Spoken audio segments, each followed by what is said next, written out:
2024년 4월 3일 말씀 묵상하겠습니다. 함께 기도하겠습니다. 하나님,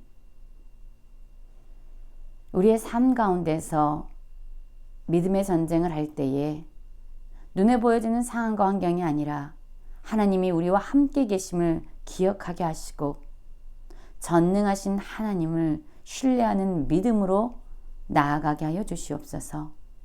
예수님 이름으로 기도했습니다. 아멘. 오늘의 말씀은 신명기 20장 1절부터 20절까지의 말씀입니다.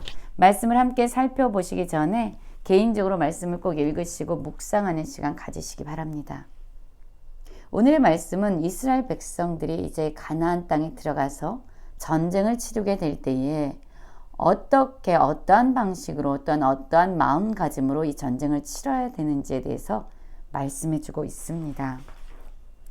20장 1절입니다.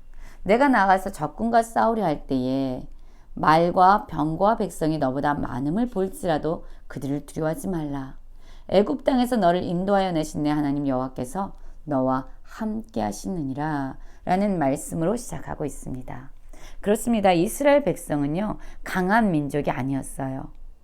힘이 많거나 말과 병거, 무기를 많이 가진 민족이 아니었습니다. 그렇기 때문에 가나안 전쟁을 할 때에 그들은 그 땅에 거주하는 민족들이 가지고 있는 무기나 그들의 강력함을 보고 그들의 군사의 수를 보고 두려워 떨게 될 것입니다. 그러나 그때 이스라엘 백성들이 기억해야 하는 것이 있었습니다. 그것이 무엇입니까? 바로 하나님이 그들과 함께 하신다는 사실이에요. 여러분, 하나님은 어떤 분이십니까? 그들을 애굽에서 건져내신 하나님이시고 광야에서 인도하신 하나님이십니다. 전능한 하나님이세요. 그 하나님이 이스라엘 백성들과 함께 한다는 것을 그들이 믿고 깨달을 때에, 기억할 때에 그들은 눈에 보여지는 상황과 환경을 넘어설 수 있는 것이죠. 2절에서도 보면 하나님은 이렇게 말씀합니다. 싸울 곳에 가까이 가서 제사장은 다시 한번 이스라엘 백성에게 고하라고 말합니다. 무엇이라고 말해야 될까요? 이스라엘아 들으라. 너희가 오늘 너희 대적과 싸우려고 나왔으니 마음에 겁내지 말고 두려워하지 말고 떨지 말며 그들로 말미암아 놀라지 말라. 너희 하나님 여호와는 너희와 함께 행하시며 너희를 위하여 너희 적군과 싸우시고 구원하실 것이라 할 것이며. 그렇습니다. 그들로 하여금 다시 기억하게 하라는 거지요. 애굽에서 그들을 건져내신 하나님, 광야에서 그들을 먹이시고 돌보신 하나님이 이 전쟁 가운데서도 함께 하셔서 적군들과 싸우실 것이다. 그리고 마침내 그들을 구원하시고 전쟁을 승리케 하실 것이다 라는 것을 기억하라 라고 말합니다.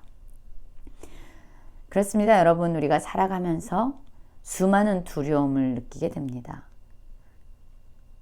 겁날 때가 많아요. 놀라고 떨 때가 많습니다. 그럴 때 이 두려움을 이길 수 있는 방법은 하나예요. 우리와 함께 하신 하나님이 어떤 하나님이신가를 기억해 내는 것이죠. 20장 5절부터 보면요. 책임자들은 백성에게 말하여 이르기를 라고 말씀을 하면서 이 전쟁에 나아갈 때에 어떤 사람들은 이 전쟁에서 면제해야 하는지 설명해 주고 있습니다. 새 집을 지은 사람, 그리고 포도원을 만들었는데 아직 수확을 하지 못해서 과실을 먹지 못한 사람, 그리고 여자와 약혼을 했는데 결혼식을 하지 못한 사람은 그들의 상황과 그들의 형편을 살피고 그들의 처지를 헤아려 줌으로 말미암아 그들을 집으로 돌아가게 해라 라고 말하고 있어요. 왜냐하면 이 전쟁은요, 사람의 숫자에 의해 승패가 결정되는 전쟁이 아니기 때문이에요. 하나님을 향한 믿음으로 싸우는 전쟁이기 때문에 많은 사람을 억지로 동원할 필요가 없다는 거죠. 그리고 또 한 사람이 있습니다. 어떤 사람들이냐면요. 두려워서 마음이 허약한 자가 있느냐? 그는 집으로 돌아갈지니 그의 형제들의 마음도 그의 마음과 같이 낙심될까 하노라. 그렇습니다. 하나님을 향한 믿음이 없어요. 그래서 마음이 두렵고 떨립니다. 마음이 허약해요.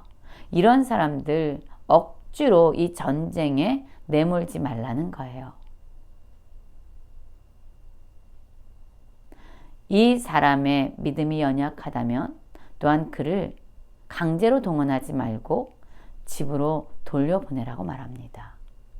이 사람의 믿음 없음, 이 사람의 두려움, 이 사람의 이러한 낙심하는 마음이 다른 사람들에게도 흘러가서 다른 사람들의 마음 역시 낙심될까 한다라고 말하고 있죠. 그렇습니다. 이 말씀을 보면은요, 이 전쟁은 사람의 수나 군사력이나 이런 것에 달려있지 않다는 것이 분명히 보이죠. 바로 하나님을 향한 믿음, 그 믿음으로 치러지는 전쟁이 되어야 된다라고 말하고 있습니다. 또한 20장 10절부터 보면은요, 이제 이 전쟁의 방식이 어떻게 돼야 되는지 말하고 있는데요. 내가 어떤 성읍으로 나아가서 치료할 때 그 성읍에 먼저 화평을 선언하라 라고 말합니다. 그래서 이들이 선언한 이 화평의 화답에서 성문을 열어주는 그러한 족속이 있다면 그들로 하여금 이스라엘 백성에게 조공을 바치고 그들을 섬기게 하면서 그 화평에 화답하라고 말합니다. 그런데 이렇게 평화의 조약을 먼저 제시하고 화평을 선언했음에도 불구하고 그것을 거부하고 싸우려는 사람이 있다면, 싸우려고 하는 민족이 있다면 그 성읍을 에워싸고 전쟁을 하라고 말합니다.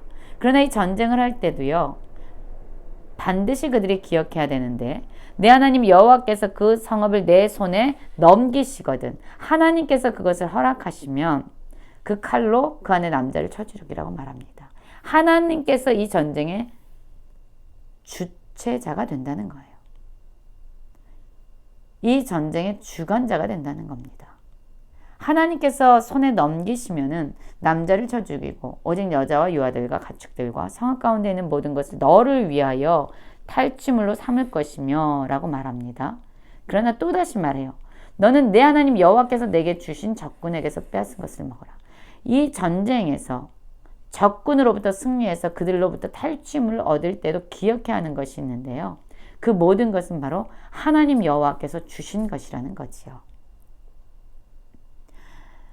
그렇습니다, 여러분. 전쟁에 나아가서 승리할 때도 반드시 기억해야 되는 것이 있어요. 이 전쟁을 승리케 하신 분은 바로 하나님이라는 것.